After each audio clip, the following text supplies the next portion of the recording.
Well, the challenge is to choose one example, because this is an area, having been a Westerner, living in Asia for 18 years prior to my recent move, this was a sweet spot.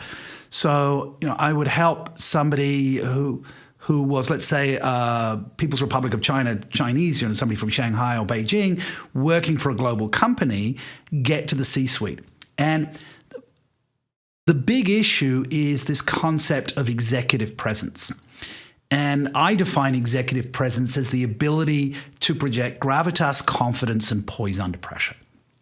So in Asian cultures like India, perhaps less India, more Vietnam, Thailand, moving to China and Japan, there's the concept of don't be the sound of an empty vessel, right? So an empty bowl actually makes more noise than a full bowl, right? Don't. And also alongside that is this concept of humility.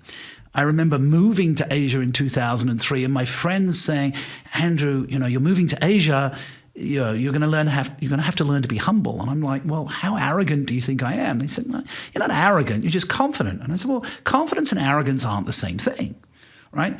Confidence is not walking into a room thinking you're better than anybody else. That's arrogance. Confidence is walking into the room not having to compare yourself with anybody else.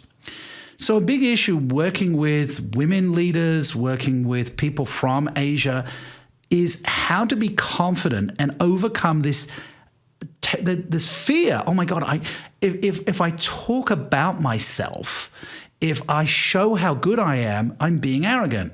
And to reprogram that and say, no, turning up and being the best version of yourself is what is expected in a global community.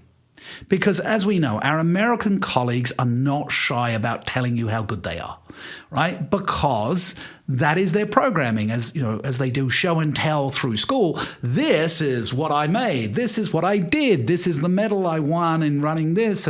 And so they are programmed to step forwards and say, this is how good I am. Conversely, both women and globally women are asked to not step up too much. And in Asia, this concept of humility and collectivism. So in collectivism, if you interview somebody for a job who's from Asia and you say, can you give me an example of when you achieved X, whatever the behavior is you're looking for?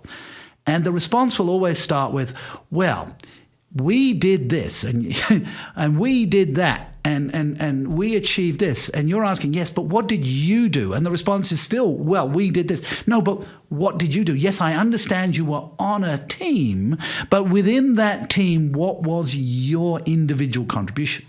So Westerners who are very I-orientated struggle with this we because they want to know, what are you doing? So in helping, whether it's somebody from China, India, or Thailand, to step up and be a global leader, you have to reprogram them that it is okay to say, I was faced with this challenge.